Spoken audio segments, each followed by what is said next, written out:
Now, if you live in Florida, you might have heard of a town called Apalachicola, Florida.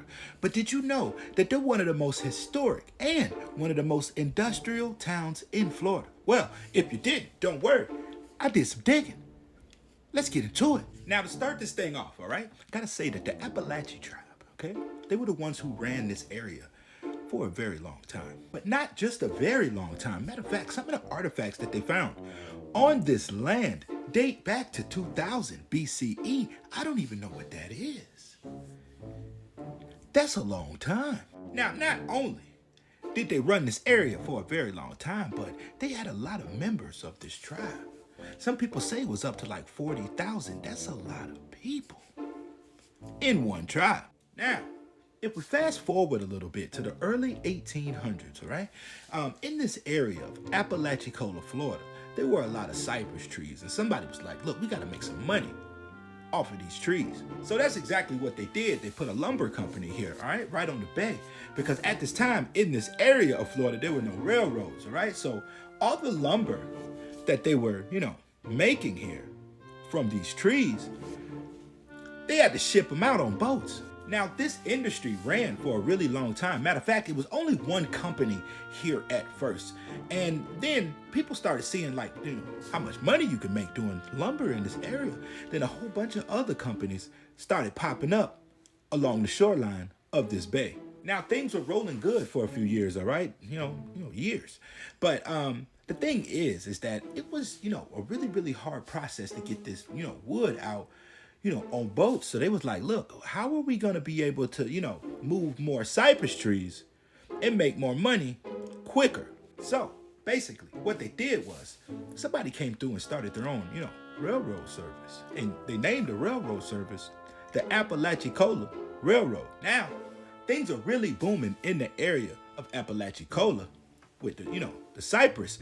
And they also got more work because not only are they shipping out, lumber, they're actually making all of the, railroad track, those little pieces of wood that be in the middle.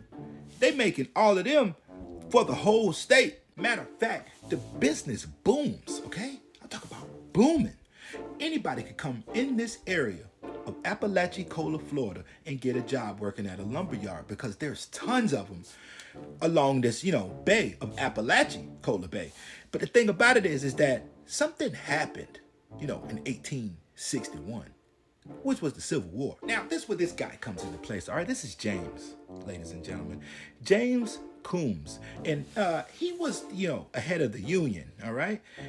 Fighting the Confederacy down here. And he had a genius idea, but it involved the Apalachicola River.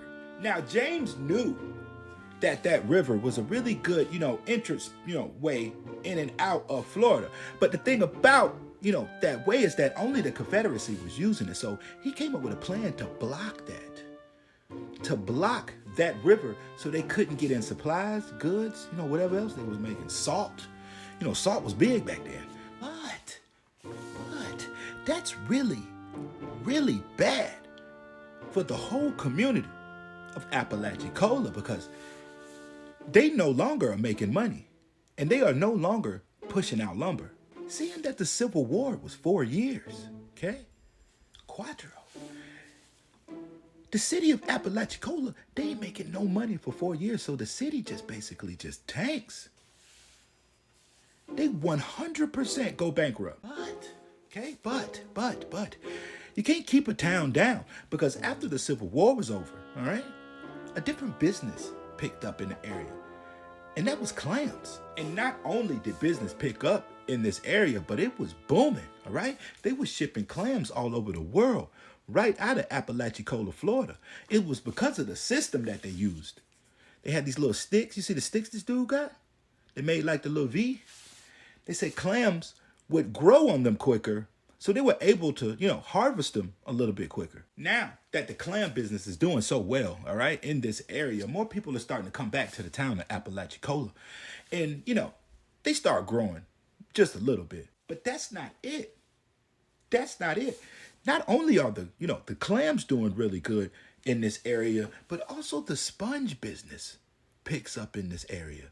And, we all know that, Tarpon Springs in Florida is a Sponge Town as well, they were doing quadruple the numbers at this time, way before Tarpon Springs. Now remember, they were doing lumber, okay, here first. They're booming with the lumber still, with the clams, with the sponges. The town of Apalachicola is back on the rise. But you know what? Every time you're doing good, something got to happen. They get hit with a hurricane and devastate the area. I mean, shut it down.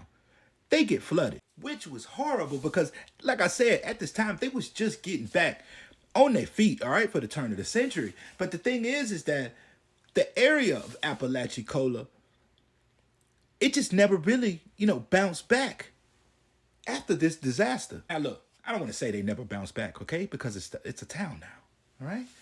But it's one of the most historic towns in Florida, all right? If you're in the area of Apalachicola, Florida, you gotta go visit. Now look, real quick, I know a lot of people gonna be like, what does Apalachicola, mean in native language, all right? So I'm gonna tell y'all, okay, because I did some digging, all right? Y'all know how I do.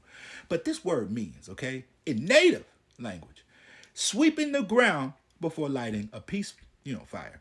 But, it breaks down to us as, this is a peaceful land. So the more you know. Peace.